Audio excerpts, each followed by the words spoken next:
Bien, ahora vamos a continuar, vamos a presentar a nuestro siguiente invitado. Déjenme fijar, muy bien.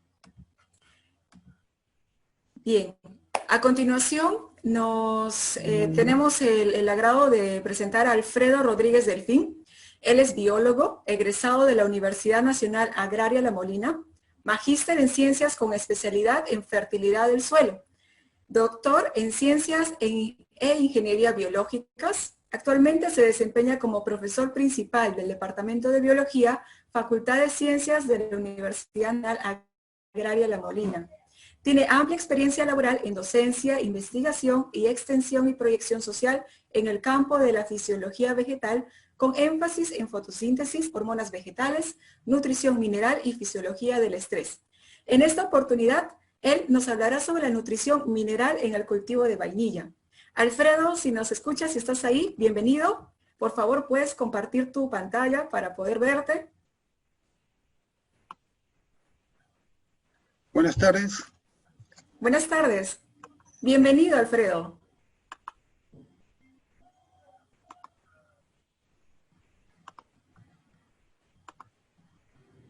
Bien, ¿pueden ver la primera diapositiva?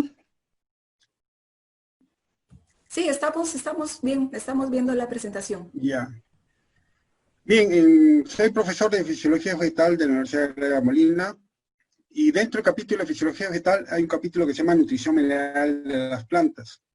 Entonces, quiere decir que todas las plantas, llámese hortalizas de hojas, frutos, bulbos, llámese tubérculos, llámese árboles, ya sea ornamentales, árboles forestales, incluso las orquídeas, ¿no? Tienen que asimilar nutrientes, minerales, que los toman del suelo a través de la raíz, y luego van a ser, digamos, incorporados a compuestos carbonados, ¿no? Para formar una gran diversidad de compuestos orgánicos, como puede ser, por ejemplo, aminoácidos, proteínas, vitaminas, membranas celulares, etcétera, ¿no? Todo esto lo hace la planta, por eso que son organismos autótrofos. Captan la energía luminosa del sol, las transforman en energía química a través de enlaces carbono-carbono, ¿no? Y van a formar, por ejemplo, una clorofila que le da el color verde a las plantas, antocianinas que le da el color rojizo a las plantas, etcétera, ¿no? Entonces, la nutrición es muy importante. Y lo mismo que ocurre en una lechuga, o por ejemplo, en un cafetal, también ocurre en una orquídea, ¿no? Por ejemplo, aquí tenemos una plantación comercial de la vainilla. Entonces, cuando hablamos ya de producción comercial, hay que considerar que la nutrición debe estar siempre, digamos, de cada uno de los elementos esenciales, ya sean los macro o los micronutrientes, debe estar en la concentración óptima, ¿no? Para estimular el crecimiento de la planta, y luego que la planta floree, y luego que la planta fructifique, ¿no? Que es lo que uno desea alcanzar al final. Pero muy importante es la boca de la planta. Y la boca de la planta es la raíz. Bueno, esta no es una vainilla, pero quiero mostrar con esta diapositiva la importancia que es lograr una buena producción de raíces vigorosas. Y sabemos pues que las raíces de las orquídeas, ¿no? Son, en primer lugar, digamos, tienen un velamen que captan la humedad del medio ambiente, pero al ser, digamos, el órgano principal de anclaje de la planta al sustrato o al suelo, también tiene otra función: absorber el agua y absorber los nutrientes minerales esenciales que están disponibles. Esto es muy importante. Ahora, ¿qué pasa con respecto a la nutrición? ¿No? Realmente la planta tiene dos tipos de nutrición: orgánica y la inorgánica. Cuando hablamos de nutrición orgánica, estamos hablando de la fotosíntesis, la respiración y la absorción de agua. Entonces, con estos tres procesos, las plantas tienen el carbono, el hidrógeno y el oxígeno. Pero a través de las raíces, las plantas absorben los nutrientes inorgánicos, llámese el nitrógeno, el fósforo, etc. Entonces podemos ver en este gráfico que el crecimiento de la planta, que está en el eje, ¿no?, Y, va aumentando a medida que la concentración de nutrientes, que está reflejado en el eje X, ¿no?, va aumentando. Pero si la concentración es baja, el crecimiento también es menor de la planta, ¿no? Y vamos a ver, por ejemplo, que hay menos hojas, menos tallos, o el color de la planta también va a cambiar. De repente, en vez de ser un color verde oscuro, puede ser un verde claro, o se puede presentar necrosis en las hojas, o colores antociánicos, etc. Lo importante es llegar a una concentración que supere, digamos, el punto crítico, ¿no? Y ahí podemos ver, por ejemplo, que el punto crítico, sobre el punto crítico ya comienza a haber un mayor crecimiento, ¿no? El punto crítico está representado ahí, que significa el 10% del crecimiento de la planta. Entonces la concentración de nutrientes, y esto de qué se refleja, de lo que está absorbiendo del medio ambiente, en este caso puede ser, digamos, del suelo, puede ser de un sustrato, o si la planta está colgada en un tronco, ¿no?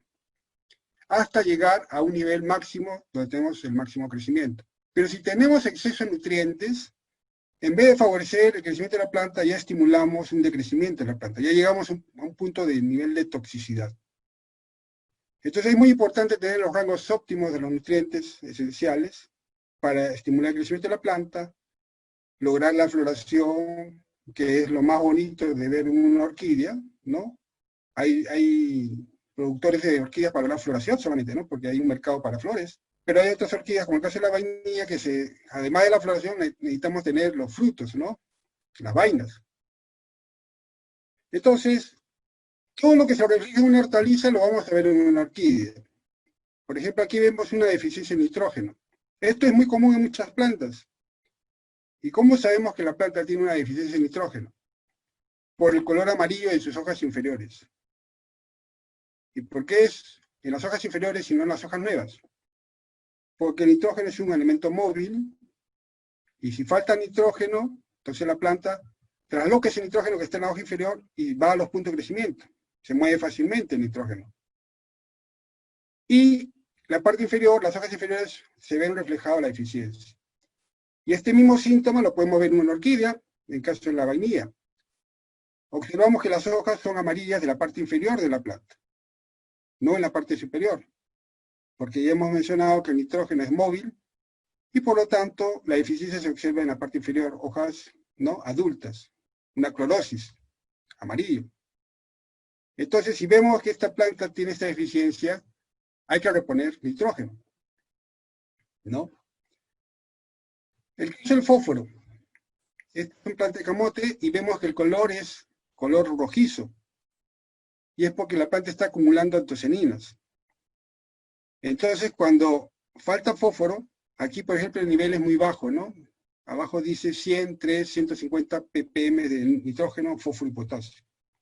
3 ppm de fósforo, una concentración muy baja para la planta, o sea, es prácticamente una nutrición marginal de fósforo en este caso, y por lo tanto se presenta la deficiencia. Y lo mismo vamos a observar en una orquídea, ¿no? Vean ustedes, en este caso de Phalaenopsis, cómo se acumulan las antocianinas porque hay un problema de fósforo. Igual podemos decir para el potasio.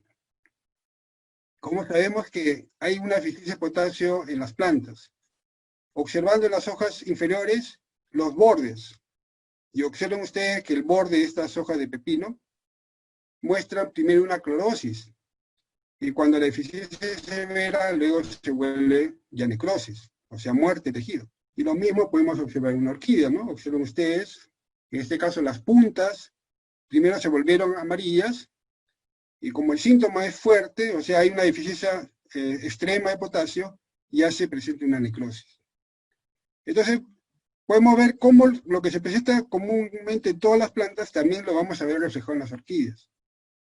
Y esta información es importante porque nos permite mejorar la nutrición de la planta. De repente una fórmula que estamos usando nos presenta esta sintomatología, entonces podemos mejorar. Por ejemplo, aquí habría que aumentar un poco más de potasio. Por ejemplo, esta es una deficiencia de calcio. El calcio es un elemento poco móvil y participa en la división celular. Y cuando hay una deficiencia, se observa prácticamente que hay una deformación de las hojas nuevas, como se puede apreciar en esta fotografía. Y necrosis, ¿no? Bordes quemados de las hojas. Este síntoma en una vainilla también lo podemos observar, ¿no? Vean que estamos en el ápice de la planta y observen que los puntos de crecimiento se han necrosado, ¿no? Este es un síntoma del calcio. Entonces, como es un elemento poco móvil, ¿cómo podemos nosotros, digamos, superar este problema? A través de una aplicación foliar. ¿no? De un producto a base de calcio. El magnesio, que es importante porque forma parte de la estructura de clorofila. Alguien está haciendo garata ahí. Bueno, entonces, ¿cómo sabemos que hay una deficiencia de magnesio? Por la clorosis intervenal. Hojas inferiores, como si un elemento móvil, obsérvese que las nervaduras están verdes y entre nervaduras amarillo. Y lo mismo podemos ver en una orquídea, ¿no? Observa que la nervadura sigue verde y entre nervadura está más claro, más pálido. Esta es una deficiencia de magnesio, por ejemplo, en una orquídea. El hierro también es un elemento poco móvil. Y observen ustedes que se vuelve amarilla las puntas, los brotes. En este caso fue inducido, porque los productores de tomate, de pimiento, todos los que usan riego por goteo, en cultivo ya sea en suelo o cultivo sin suelo, usan el ácido fosfórico para bajar el pH de la solución nutritiva. Y el exceso de fósforo es antagónico, por ejemplo, con el manganeso, con el hierro, y en vez de favorecer, digamos, la absorción de hierro, está bloqueando la absorción de hierro o la absorción de manganeso, ¿no? Entonces, esta clorosis es por un antagonismo con el exceso de fósforo inducido. Y lo mismo lo vamos a observar en una orquídea, en el caso de vainilla, ¿no? Vean ustedes que en la parte superior las hojas nuevas se vuelven amarillas. Acuérdense que en la primera diapositiva vimos la deficiencia de nitrógeno, hojas inferiores. En este caso son las hojas nuevas. Se vuelve amarillo y es porque el hierro interviene como activador de enzimas que tiene que ver con la síntesis de clorofila. Entonces, si tenemos, por ejemplo, clorosis, significa que no se está produciendo clorofilas. Y esta es digamos, un ejemplo de cómo nosotros debemos manejar la nutrición de micronutrientes como el caso del hierro. Tenemos que superar este problema a través de una aplicación foliar, ¿no? Se puede usar, por ejemplo, un quelato, una fuente de hierro. El boro interviene en división celular. En muchos cultivos de hortalizas, nosotros observamos las deficiencias de boro en los brotes, en los ápices. Y no sé si ustedes pueden notar ahí, pero las hojas presentan como unos bultos, ¿no? Entonces, esos bultos se forman precisamente cuando falta boro, porque la división celular está siendo afectada justamente cuando se está iniciando el crecimiento de los brotes. Y en una orquídea, como en vainilla, vean ustedes cómo afectó todo el brote. Prácticamente ya la planta ahí detiene su crecimiento, ¿no? No puede continuar creciendo porque el boro es esencial. Entonces vean cómo con estos ejemplos estamos viendo que una deficiencia puede afectar el crecimiento de la planta y por lo tanto el rendimiento de la planta. En la Universidad Agraria venimos ya trabajando con orquídeas en general, no solamente vainillas, sino diferentes tipos de orquídeas, y hemos usado como base una fórmula que le llamamos solución hidropónica La Molina para estudiar, ¿no? Mejor dicho, ya no estudiar, inicialmente fue para estudiar, pero luego ya para cultivar una gran diversidad de plantas. A nivel mundial se han hecho muchos experimentos de concentraciones de los elementos esenciales. Tenemos los macronutrientes, como el nitrógeno, el fósforo, el potasio, el calcio, el magnesio y el azufre. Y aquí lo que tenemos nosotros es la concentración en miligramos por litro, en ppm. La hidroponía realmente ha sido una técnica de investigación. A través de la hidroponía, a través de la técnica del elemento faltante, es decir, aplicando todos los nutrientes menos uno, se estableció qué elemento es esencial para la planta y cuál no. Porque hay elementos que son esenciales para todas las plantas en general y otros elementos que pueden llamarse benéficos. Por ejemplo, el nitrógeno debe tener una concentración entre 150 a 200 ppm. Pero vamos a ver que en orquídeas no es así. Esto es muy común para hortalizas, frutales, etc., ¿no? El fósforo, por ejemplo, entre 25 a 55 ppm. El potasio, entre 200 a 350 ppm. El calcio, entre 160 a 200 ppm. el magnesio entre 40 a 60 y el azufre entre 70 a 100 ppm, ¿no? Es como referencia. Y los micronutrientes en cantidades muy bajas, ¿no? Los macronutrientes han visto la diferencia, ¿no? Y vean los micronutrientes, de caso el hierro entre 1 a 2.5 ppm. Y hemos dicho el nitrógeno entre 150 a 200. Aquí es 1 a 2.5 miligramos por litro, en el caso del hierro. El manganeso entre 0,6 a 1.2 ppm. El boro entre 0,6 a 1 ppm. El zinc entre 0,15 a 0,25 ppm. El cobre entre 0,10 a 0,15 ppm. Y el molibdeno, vean ustedes que es tan bajito, 0,05 a 0,1 ppm. Y el molibdeno es esencial porque este elemento mineral es activador de la nitrato reductasa, ¿no? Que es una enzima que reduce el nitrato cuando está dentro de las células a nitrito. Y el nitrito inmediatamente, a través de la nitrito reductasa, se reduce a amonio y recién ahí se convierte en un aminoácido. O sea, la misma planta genera aminoácidos. Entonces yo les mencioné que formulamos una solución hidropónica a la molina ya muchos años hace, con fines sociales al comienzo, para promover en ese entonces, en los años 90, lo que se llamaba la huerta hidropónica popular, y con el tiempo ya se ha ido implementando invernaderos, ya fines comerciales, fines sociales, educativos, y esta solución la hemos probado para orquídeas. En hortalizas en general, en frutales o forestales, se emplea por cada litro de agua 5 mililitros de la solución A, que aporta los macronutrientes que hemos mencionado, y 2 mililitros de solución B, que aporta los micronutrientes, el magnesio y el azufre, para 1 litro de agua, ¿no? Y con esta solución regamos a las plantas, ¿no? Este es un encarte de una solución, bueno, de una fórmula que vendemos en sólido para preparar 5 litros de A y 2 litros de B. Entonces, ¿qué es lo que hemos hecho nosotros en orquídeas? Hemos sacado un producto, ¿no? Donde invertimos, usamos menos solución A y más solución B. O sea, menos macronutrientes y más micronutrientes. Y usamos esta solución, ¿no? Concentrada, 10 mililitros por cada litro de agua.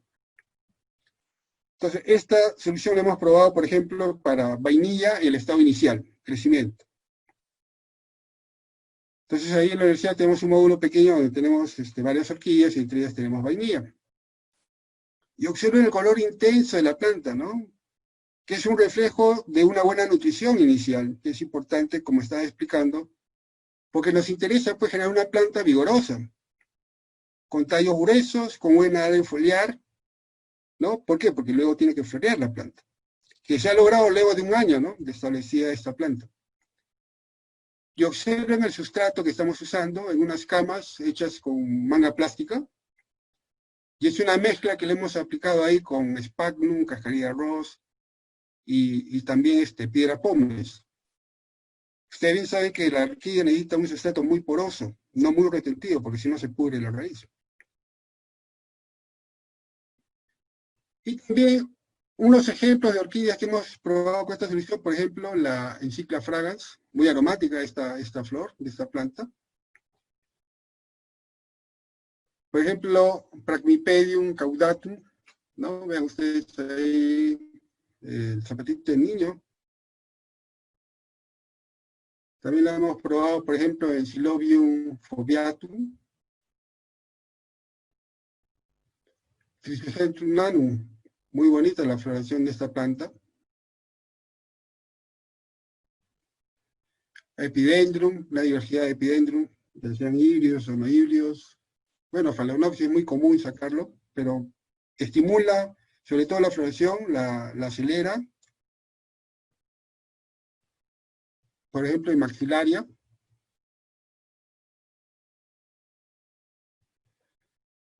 Hunleya burti, por ejemplo, también. Y luego hemos aumentado citotininas en la fórmula para inducir ya floración en especie de difícil floración, entre ellas la vainilla. Y aquí si usamos la misma solución, la molina que presenté al comienzo, o sea, 5 mililitros de solución A y 2 mililitros de solución B, más citokininas. Esta solución, por ejemplo, nos induce la floración de la vainilla, como podemos apreciar, y luego de la floración, ¿no?, viene la fructificación. Y esto es lo que queremos lograr, ¿no? Entonces aquí, aparte de la nutrición de la planta, hay que usar hormonas, en este caso citoquininas. Y hemos probado con Dendrobium nobile también. Cymbidium es una planta que también demora en florear. Hemos inducido varias varas florales, y ahí pueden ver, apreciar, ¿no?, cómo se estimula la floración en Cymbidium. Variante aurantiaca, también lo hemos probado. Bien, me dijeron 20 minutos y creo que he cumplido con el tiempo. No sé si hay alguna pregunta ahí de los participantes. Sí, sí, definitivamente hay varias preguntas. Muchas gracias. La verdad es que particularmente yo uso la solución hidropónica que ustedes tienen y es muy buena. Creo que uno como alguien que cultiva plantas o que tiene plantas en casa reconoce que es muy importante tener un uso adecuado de sus nutrientes, ¿no? A veces creemos que las plantas crecen solas y olvidamos que es tan esencial contar con este tipo de soluciones que finalmente nos ayudan a tener mejores cultivos, mejor producción. Muchas gracias. Vamos a hacer unas preguntas. Tenemos a Sandra Zúñiga, manda saludos desde Ecuador y quiere saber qué función desempeñan las micorrizas en la nutrición de las plantas de vainilla. Bueno, las micorrizas son hongos que, digamos, infectan la raíz de las plantas, de las orquídeas. La función es, sobre todo, ayudar en la asimilación, por ejemplo, de fósforo, cobre y zinc. O sea, más se estimulan con estos tres elementos, ¿no? El boro es un promotor de crecimiento y ¿con qué frecuencia se debería aplicar la solución que usted mencionó sobre las vainillas, me parece? No, no es un promotor de crecimiento, es un elemento esencial. Y dentro de las funciones que cumple el boro, tiene que ver con la división celular, por ejemplo. Tiene que ver, por ejemplo, también con la formación del tubo polínico, incluso de los estambres, ¿no? Imagínense, si no hay boro, entonces no se va a poder producir la flor, ¿no? Entonces tiene funciones específicas, ¿no?, en la planta. Entonces, si no está disponible o no está en la concentración óptima, se presenta la deficiencia y la planta, como hemos visto en una fotografía, prácticamente abortó ahí, ¿no? Correcto. El agua de la solución hidropónica generalmente debe ser de pH 5.5. ¿Esto se adecua para el caso de vainilla? Bueno, va a depender del agua que uno use para preparar la solución nutritiva. Por ejemplo, si yo tengo un agua 7.5, que puede ser o 7.2 o más alcalina, con la solución que yo le aplico puedo bajar hasta medio punto nomás, ¿no? Y si requiero bajar más, tendría que usar un ácido, pues un ácido sulfúrico, ¿no?, de preferencia, o fosfórico, pero no tanto para no bloquear otros elementos. ¿Y cuál es el costo promedio del paquete de nutrición en un cultivo y con qué frecuencia se debe utilizar? Bueno, nosotros vendemos esa solución, por ejemplo, la primera en 20 soles el medio litro y la otra en 40 soles el medio litro. Claro que si ya se compra por galoneras, baja mucho más el precio, ¿no? Hay productores que nos compran por galoneras, entonces es más cómodo. En su experiencia con estas plantas, ¿usted ha visto alguna plaga o podría decirnos cuáles son las principales plagas que afectan al cultivo de Lo que hemos vainilla? observado es lo que más afecta, sobre todo es no sé cómo le llaman, pero que es como una esponjita de color blanco. Mm, sí. Yo tampoco sé cuál es, pero creo que es muy común en Las muchas orquídeas. plantas, en orquídeas, sí, es correcto. ¿Han probado ustedes incrementar la concentración de fósforo durante la floración y de potasio durante la fructificación? Precisamente si ustedes se han dado cuenta, ¿no? La primera fórmula tiene menos solución A, o sea, menos nitrógeno, menos fósforo, menos potasio. Y en la segunda tiene el nivel normal que aplicamos a las plantas en común, hortalizas, ¿no? O sea, le hemos aumentado el nitrógeno, el fósforo y potasio, ¿sí? ¿La solución nutritiva se debe aplicar cada vez que se riega la planta? Claro, porque realmente la planta está creciendo en un medio inerte, un medio, por ejemplo, que no le va a aportar nutrientes, ¿no? Y si tenemos que regar, no solamente con agua, debo aportar los nutrientes para que la planta estimular su crecimiento, ¿no? Correcto. ¿Qué nutrientes requiere la vainilla si se siembra en un contenedor y casamalla? Lo mismo que requieren todas las plantas, hemos dicho el nitrógeno, el fósforo, el potasio, el calcio, magnesio y azufre, que son los macronutrientes, y los micros, el hierro, el manganeso, el boro, zinc, cobre y incluso el molibdeno, ¿no? Aunque sea una concentración muy baja, pero es importante para la planta. ¿Cómo se podrían aplicar sus conocimientos en nutrición de orquídeas, específicamente de vainilla, en sistemas de cultivo de tal manera que sea costo eficiente? Observando la planta nos está dando la información exactamente de qué elemento está faltando a la planta, ¿no? Hemos dado algunos tips, que es común en todas las plantas y en las orquídeas también se está dando. Entonces yo observo, voy a una plantación y veo, por ejemplo, una planta que nunca he visto en mi vida y veo que las hojas inferiores están amarillas, ya sé que es nitrógeno, ¿no? Y si las hojas superiores están amarillas, ya sé que es hierro, por ejemplo, ¿no? Entonces yo puedo superar ese problema aplicando un poco más de nitrógeno, un poco más de hierro. Entonces es importante conocer el cultivo, a qué situación se está sometiendo, qué le falta para poder determinar, vamos a decir, en dónde tengo que invertir más. Mire, yo cuando empecé esto, empecé con papa porque mi tesis para biólogo lo hice en papa. Y con el tiempo he ido aprendiendo fresa, ahora estoy con arándanos, por ejemplo, con orquídeas, porque la fisiología de la planta es la misma para todas las plantas, no cambia, ¿no? Lo que está cambiando es la especie. Claro, Por supuesto que hay algunos requerimientos más exigentes para una determinada especie que otra, por ejemplo, ¿no? Entonces uno se correcto. va adaptando a lo que está, digamos, manejando, ¿no? Si es A la vainilla, especie, a la voy a especie aprender de vainilla. cultivo. No es que haya Exacto. nacido sabiendo vainilla, más bien estoy aprendiendo cada vez más. Y nosotros estamos agradecidos por sus conocimientos y lo que nos comparte. Una pregunta más. ¿Han encontrado alguna relación entre la nutrición alta en nitrógeno y plagas como cochinilla harinosa, querezas o ácaros?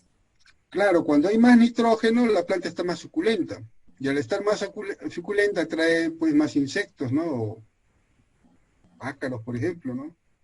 Por eso es importante, si bien aplicar nitrógeno, pero no excederse de un nivel alto, porque inducimos más hojas, pero muy suculenta la planta.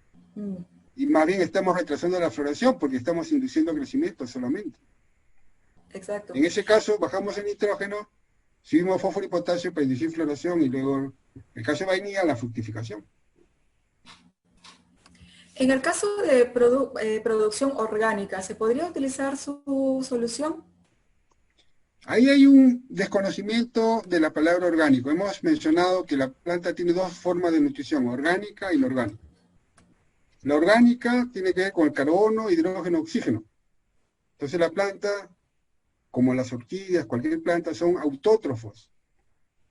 O sea, van a producir sus propios compuestos orgánicos a través de la fijación del CO2, de la fotosíntesis, el carbono.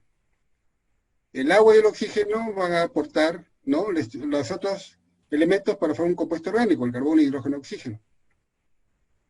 Y hemos visto que la nutrición inorgánica es otra parte que también es importante para la planta. Son prácticamente complementarios. No se va a formar la clorofila si no hay nitrógeno y magnesio. ¿Y de dónde la planta toma el nitrógeno y magnesio? De la forma inorgánica, por ejemplo, del suelo, ¿no? O si la orquídea está anclada en un árbol, la materia orgánica se descompone y ese nitrógeno orgánico pasó a la forma inorgánica y recién la planta lo absorbe y lo va a asimilar dentro de las células vegetales. Lo que sí es, digamos, muy importante, no aplicar pesticidas. Eso se cumple en orgánico, muy bueno. Sin pesticidas, muy bueno. Pero si yo le aplico un nutriente inorgánico, realmente le estoy dando a la planta lo que realmente toma la planta. No es que exista un boro orgánico, un calcio orgánico, eso no existe. No existe la tabla periódica de los elementos boro orgánico, calcio orgánico, eso no existe. La materia orgánica se descompone a través de la mineralización con el tiempo y ese nitrógeno orgánico, el azufre orgánico, se mineraliza y se forma en la forma inorgánica. Y recién la planta lo absorbe. Muy bien. ¿Qué tipo de citoquininas usan para inducir la floración? A través de las algas marinas. Y más barato, porque si yo voy a comprar una citoquinina química me cuesta carísimo. correcto. Ah, bien, creo que esto es un comentario, a ver, correcto, me parece. Bueno, la pregunta anterior sobre cultivos orgánicos se referían más si es que su solución se podría utilizar bajo las normas de la certificación orgánica internacional, Por eso ¿no? estaba Como la mencionando, ¿no? O sea, RTPO, me parece.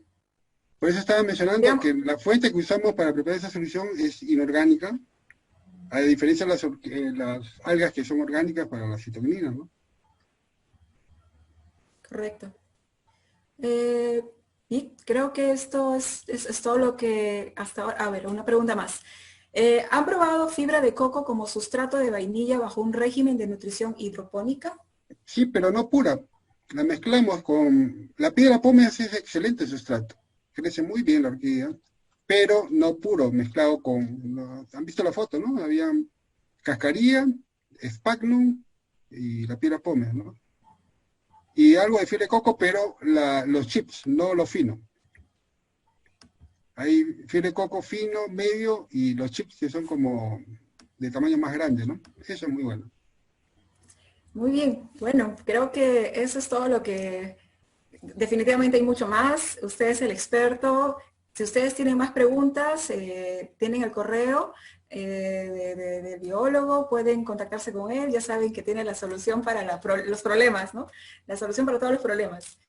Muchísimas gracias de nuevo y ha sido para mí un honor conversar y escucharlo en esta oportunidad.